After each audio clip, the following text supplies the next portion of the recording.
Kapag umiiyak ang isang sanggol sa gitna ng gabi at walang makapigil sa pag-iyak nito, baka hindi ito nagugutom, baka hindi ito nilalamig, baka may nakadungaw na sa may bintana.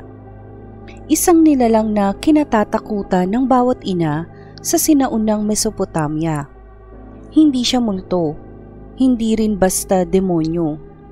Siya si Lamashtu, ang ina ng bangungot. Mula sa pagsilang ng panahon, laging kinatatakutan ng sangkatauhan ang mga demonyo at ang mga patay. Hindi lang sa panaginip lumilitaw ang kanilang presensya, kundi pati na rin sa realidad. Hanggang ngayon, may mga tao pa ring nakakaranas ng tinatawag na sleep paralysis.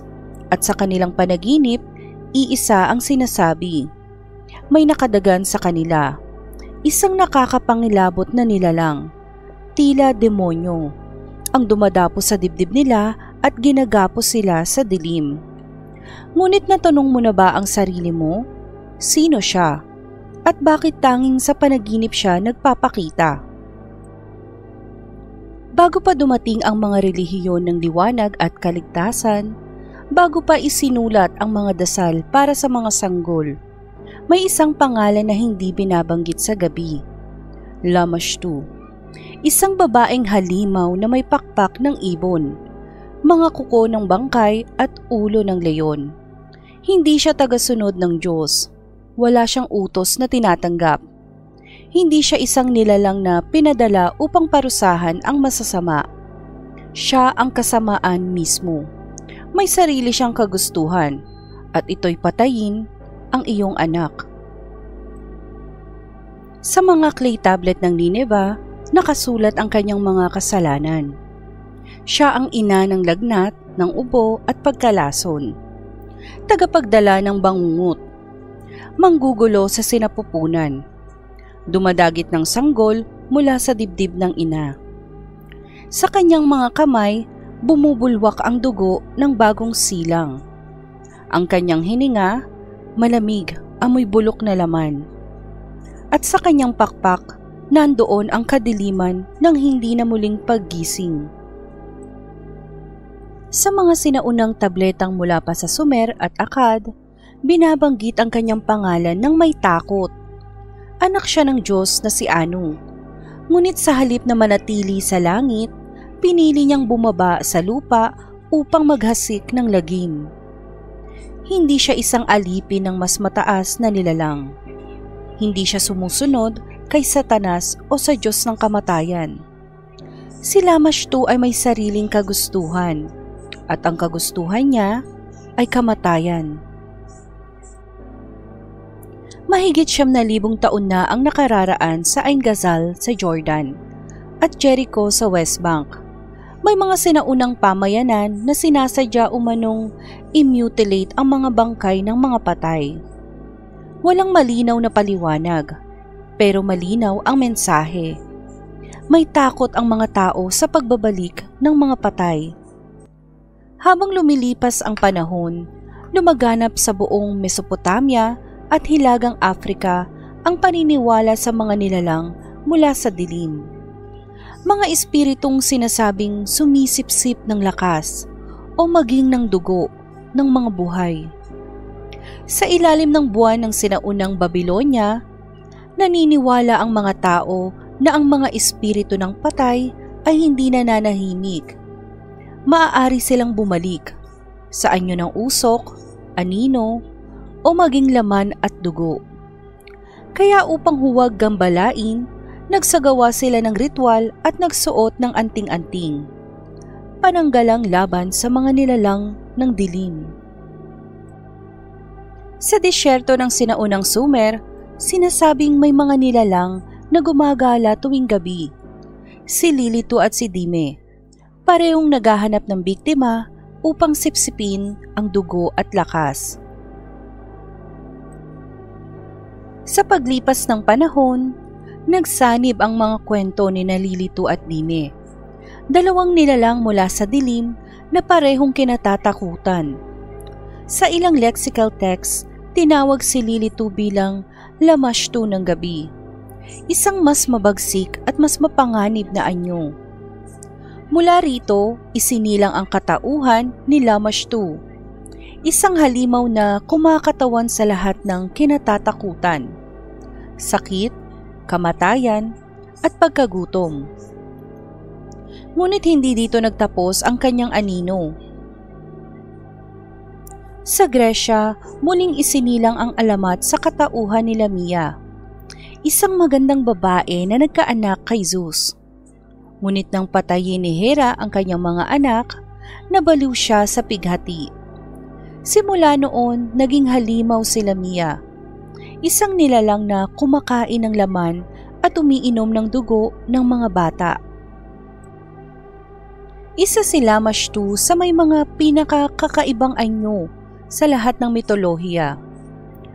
Ulo ng leon ng babae, tainga at pangil ng asno, katawang balot sa itim na balahibo, mga kuko niyang mahaba, hubog ng matatalim na pangil ng ibon, dalawang bungo sa dibdib, at isang matabang tiyan, tila ba malapit ng manganak. Sa magkabilang kamay, dala niya ang kanyang dalawang mahiwagang espada, Redlas at Chillheart, mga sandatang puno ng uhaw at lamig ng kamatayan. Karaniwan siyang makikitang may hawak na ahas o kasama ang mga aso at baboy, mga hayop na sinasabing kanyang mga alagad. Sa ilang sinaunang ukit, makikita siyang nakaluhod o nakatayo sa tabi ng mga asno habang inaalagaan ang isang baboy. Si Lamashtu ay isang halimaw na babae at itinuturing na panganib sa mga buntis at sa kanilang mga sanggol. Kinukuha niya ang sanggol sa sandaling mailuwal ito. Kinakagat ang kanilang mga buto at iniinom ang dugo.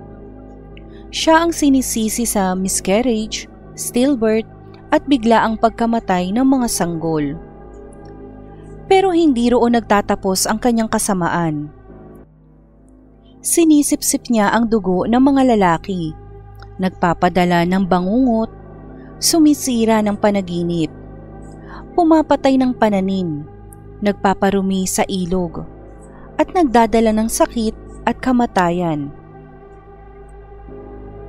Sabi ng iba, si Lamashtu ay katang-isip lamang, isang kwentong isinulat ng mga matatanda upang takutin ang mga bata. Pero bakit pare-pareho ang kwento sa iba't ibang sulok ng sinaunang mundo?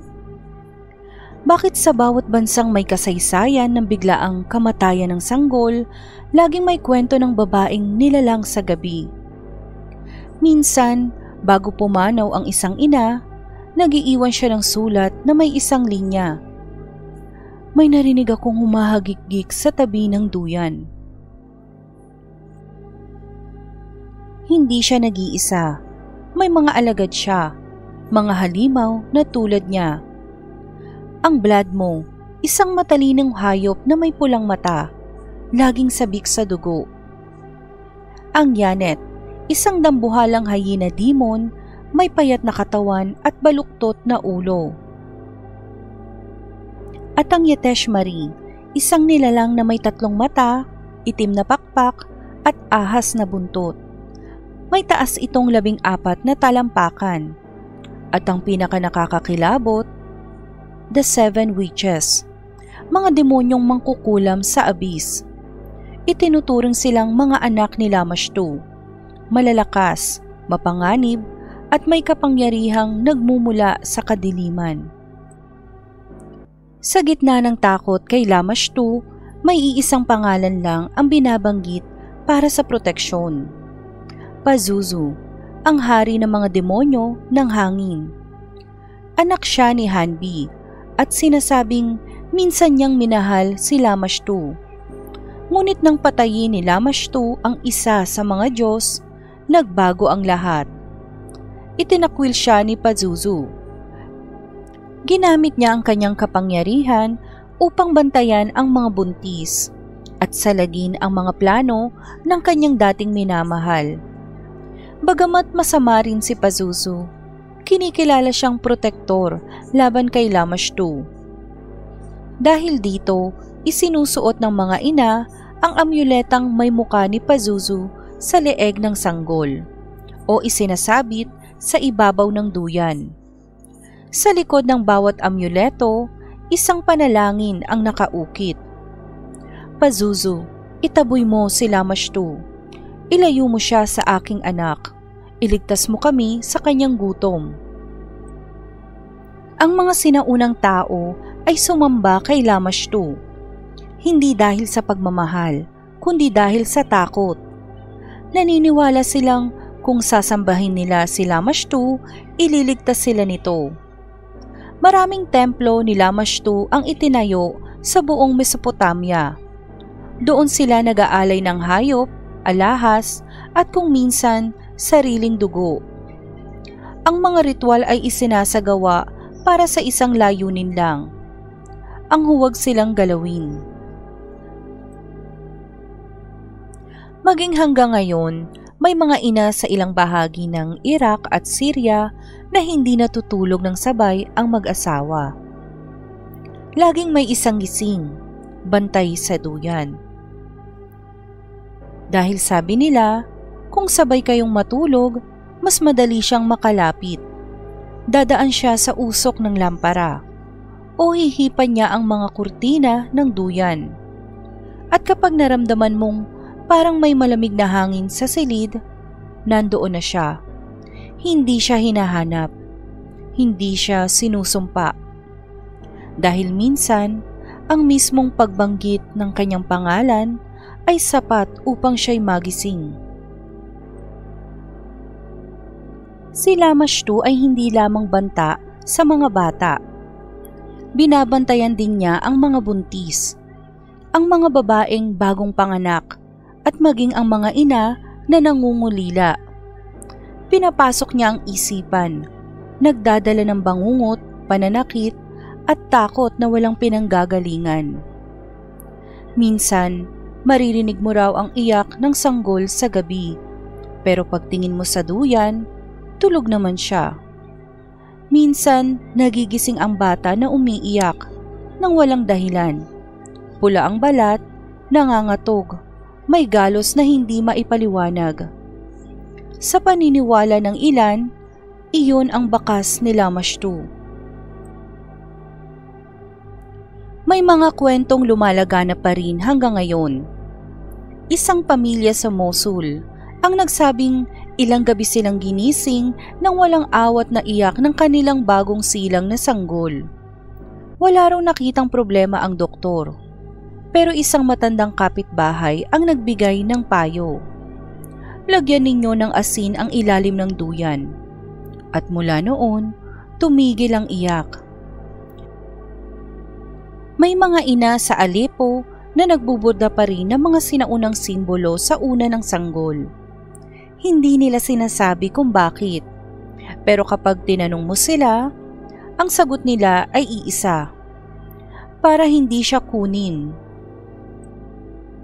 Hindi tulad ng ibang mga Diyos at Diyosa sa Mesopotamia, walang tala ng pagkamatay ni Lamashtu.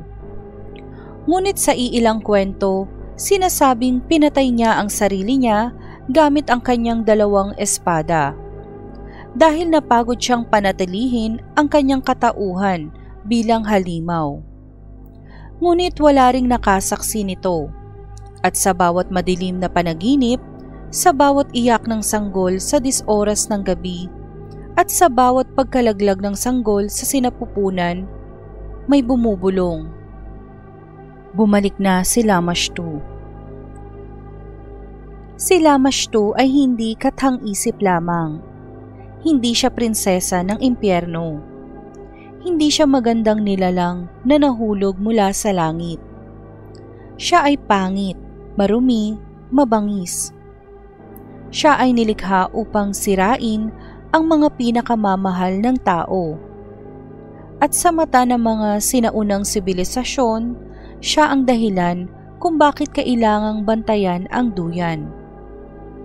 Kaya't kung may sanggol sa bahay at may narinig kang mahina, malamig na bulong, Isang boses na parang alingaw-ngaw mula sa pader. Huwag mong baliwalain. Dahil baka si Lamashto na ang kumakatok. Huwag mo ring banggitin ang kanyang pangalan kung wala kang ilaw. Huwag kang tititig sa mga aninong gumagalaw sa tabi ng duyan. At kung sakaling magising ka sa gitna ng gabi at makaramdam ng malamig na hininga sa batok mo, huwag kang kikilos, huwag kang lilingon. Dahil baka siya na ang nasa likod mo. At baka ikaw na ang susunod. Ako po si Kiz at ito ang mga lihim, teorya at mitolohiya. Gusto mo pa ba ng mga kwentong tulad nito? Huwag kalimutang mag-like, mag-subscribe at i-click ang notification bell para sa mga susunod na kwento. Bago pa siya ang mauna sa'yo. At tandaan, hindi lahat ng kwento ay imbento. Minsan, ito ay babala.